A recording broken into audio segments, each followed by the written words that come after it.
Hi, welcome to Lecture 3, Part 2, Rethinking Grading Practices. This lecture will serve as an opportunity to cover following things. We will be able to examine discussions about grading and assessments and research and findings of grading models, in addition to learning the best approaches to getting getting into equity grading practices.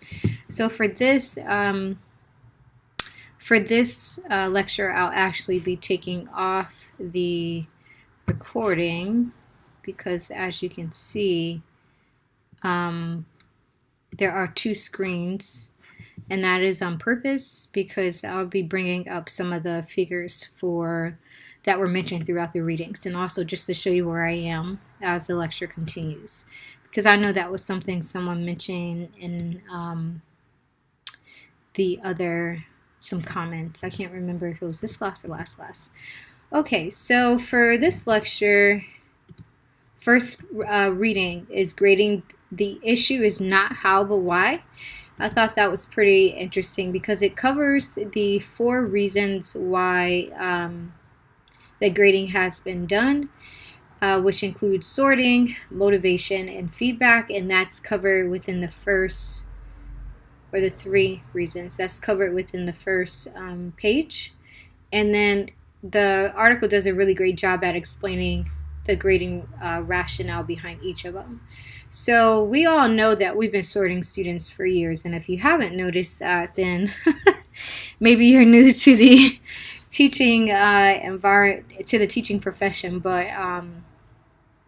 or new to your environment, and the sorting looks different. But one of the main reasons why grading is done is to identify students who perform at certain levels and don't perform at those levels, and then to sort them into certain classes. It's always been rumored, even from the gifted education perspective, from that course, that students are typically targeted by their grades, and if they're not performing at a high standard and they also have behavior problems, then they're placed within lower level range classes. So the reading says one reason for evaluating students is to be able to label them on the basis of their performance and thus to sort them like so many potatoes, which I thought was pretty accurate because at the end of the day, the labels, not labels, for honors and advanced placement and IEPs and 504s, and you name it, they all serve as opportunities for sorting, which is not necessarily a great thing that complements learning, but this is one of the reasons why grading was established, or it continues the way it is. The second rationale is motivation. So we all know that in our classrooms, we are often trying to get students to do work, or get students to be involved and engaged in the content. One of the ways that we do it is we try to motivate them. So it says here, second rationale for grading, and indeed one of the major ones is motives behind grading is motivation. Students typically work harder, especially if they know they have something to lose, or they understand the weight of the grade. So for example, a senior in high school who knows that if they get a C in a grade and they're on the team and the coach says, hey, you won't be able to be on this team, a higher grade will then motivate them to work harder because they know what's at stake. Just like a fifth grader who wants to test into a certain school, if they know they have to have a certain grade average, then this will motivate them to work harder to get the grades that they need. The third rationale for grading is feedback, which I think is the most purposeful as it relates to learning, and I'm here on page 2. Feedback to me is the only thing that's actually related to the learning process. Motivation is internal, so sometimes students are motivated, sometimes they are not, and that has a lot to do sometimes with the content, other times with just interests and personal issues that may create a certain feeling about not going to school or being a part of a school. The sorting, um, it shows where the students are performing based on what was reported, but it doesn't really align with necessarily the feedback portion, which um, some educators insist that their purpose in evaluating students is neither to sort them nor to motivate them, but simply to provide feedback so they can learn more effectively tomorrow than they did today. So the feedback part is directly related to rationale for grading, is directly related to the learning process or the process of the students accumulating new knowledge. The other two are kind of separate, although they impact students' overall learning opportunities and environments. So within those levels, they discuss throughout the article, after the grading rationale, some levels of grading, and I think that's at the beginning. So these are the levels that I talk about. I skipped into the rationale, the grading rationale, but there are also 3 levels of inquiry related to grading that have been mentioned. So I gave them kind of topical titles. They're not actually in a reading. As you can see, level 1 here addresses superficial concerns, so it's limited to the practical issues of how to grade students' work. So between the two, the grading rationale, the reason for grading, and then the way in which we grade, or the levels of grading, I thought this was a good combination to kind of review and look at how grading presents itself in classrooms and education settings. So if we consider the rationales behind grading, these levels kind of support those in a way that they either complement or distract from the overall purpose that we should focus on. So for example, at the superficial level here, it says that we find articles and books offering elaborate formulas for scoring assignments, computing points, and allocating final grades, thereby taking for granted that what students do must receive some grades, and by extension that students ought to be avidly concerned about the ones they will get. So this is more or less about the scoring or the sorting. So when we look at level 1, it's not about what the students are learning, but rather the score that they've earned at that level. The next part, level 2, questioning.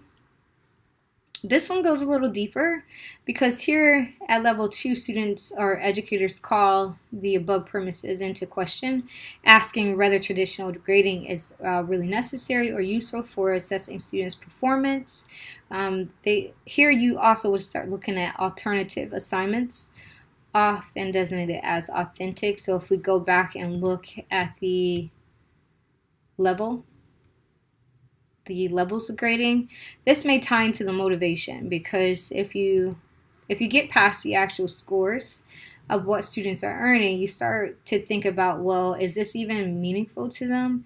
Is this something that will engage them? So the idea here is to provide a richer, deeper description of students' achievement, which will be reflective of more, I guess, what motivates them internally or externally. You might see in a portfolio topics that relate to their interests, or even projects that provide opportunities for students to perform authentically. At level 3, the assessment, evaluation, and purpose is where I believe we all want to get, or where everything needs to be in regards to grading. But I do understand that it's kind of difficult with the saturated atmosphere of testing and standardized exams, because it takes some of the authentic assessments out of the option for teachers. But here you'll see that this is where the feedback comes in, the feedback rationale, where some educators insist that their purposes in evaluating students is to really give them that feedback. At level 3, the assessment, evaluation, and purpose, that is exactly what you do. So rather than challenging grades alone, discussions at this level challenge the whole enterprise of assessment, and specifically why we are evaluating students as opposed to how how we are doing so. So you start to really look at the types of assessments, how and what is being graded, and also it falls into the learning process and goes into what constitutes, proper grading or proper assessments, which would then be you integrating feedback and other aspects that draw out the critical parts of learning and make it more meaningful and more purposeful. I didn't go over demand versus support, as this is the second part of the article that I felt like you could easily read, and then supportive assessment. I did not talk about the 5 principles of assessment that follow from the support model, but please take a look at both of those.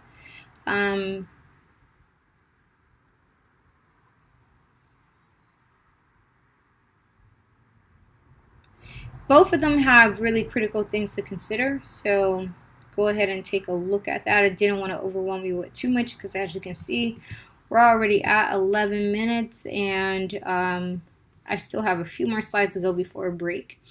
So after that article, I thought, how do we go from the way in which we typically grade, which can sometimes be degrading to students, especially if they don't perform at the surface level of what constitutes equitable measure of learning, to degrading, meaning breaking down the stages of what we grade and how we assess. And I also thought this article was great in providing what research is saying in regards to what that means. And I thought it was a great find because I'm like, oh, degrading, that's perfect wordplay. And it's also exactly where we're heading towards. I feel like we are at level 3, assessment, evaluation, and purpose, and also attempting to get to level 3 of assessments, meaning that we're trying to provide as much feedback as possible to students. So in this article, just bring it up here, it starts off with a general summary, which goes into the purpose of grading. I picked out some key quotes throughout the article. I hope you had opportunity to take a look at the 3 main effects of grading, or when I say take a look at, I know that a lot of you skim reading, but this is a section you should not skim. As researchers have found 3 consistent effects of using and especially emphasizing the importance of letter or number grades. Don't think I added that in, however, it's important to note. Especially where it says, number 1, grades tend to reduce students' interest in the learning itself. 2, grades tend to reduce students' preference for challenging tasks. And then 3, grades tend to reduce the quality of students' thinking. So if the focus is only on the numerical value of what's being assessed, then students tend to go away from the whole purpose of being in school, which is to learn. So I thought this quote was important, as it says the actual process of degrading can be done in stages, and I think it will have to be done in stages, especially since we are all a part of a system that supports traditional ways of assessment. And then it gives an example here. High school might start by freeing 9th grade classes from grades before doing the same for upperclassmen. Even a school that never gets beyond the first stage will have done a considerable service, giving students 1 full year where they can think about what they're learning instead of their GPA. So ideally, obviously, that may not be a possibility for most schools. But the reality is it can happen. It can happen in different stages. So here I've picked out some additional quotes I thought were important that are discussed within the article. Anyone who has heard the term authentic assessment knows that abolishing grades doesn't mean eliminating the process of gathering information about student performance and communicating that information to students and parents. So you're not taking away the grade, you're just changing the way in which you're assessing. Rather, like it says here, abolishing grades opens up possibilities that are for more meaningful and constructive grading practices. These include narratives, portfolios, student-led parent-teacher conferences. I really liked I don't know if it was this article or not. This is the next one. I really like the examples that they gave of the student parent conferences where the students take charge of their progress throughout the year. And this is where these quotes are found. But it's just a consideration, degrading versus degrading the students, meaning that we're trying to pay focus and attention to the things that actually matter the most, as opposed to those that are not that relevant. If I get 100% on the exam, but I have no idea of how I got there, or I can't retain the information, then it's really not that relevant. So finally, there's a question of what classroom teachers can do, and this is where the article ends. The short answer is that they should do everything within their power to make grades as invisible as possible for as long as possible. So the truth of the matter is you can't eliminate grades, right? We're all a part of a system that supports this cycle and also designs everything around the school pertaining to how students score. What you can do is take the emphasis off of it and focus in on the learning part. And that does take a little bit of work. So as we prepare for the intermission part of this lecture, I want you to really think about two things. So when you think back on your best experience as a student, most of that probably doesn't have much to do with grades. I can't remember the best grades or the worst grades I've earned. I just remember the experiences. So how do we build that into our teaching practices and also assessment approaches? Because that is the purpose of learning. It's the engagement, it's the interest, it's students gaining qualities and characteristics about themselves through the experiences that they have with what you present in your classroom. It's not really about that 98 or 100%, because as we all know, if a student furthers their educational career as students, it will become less important the grades that they can produce, but more important will be the quality of the work that they can obtain through what they learn. So consider that. This is the ending of the first part of the lecture, and stay tuned for the second part.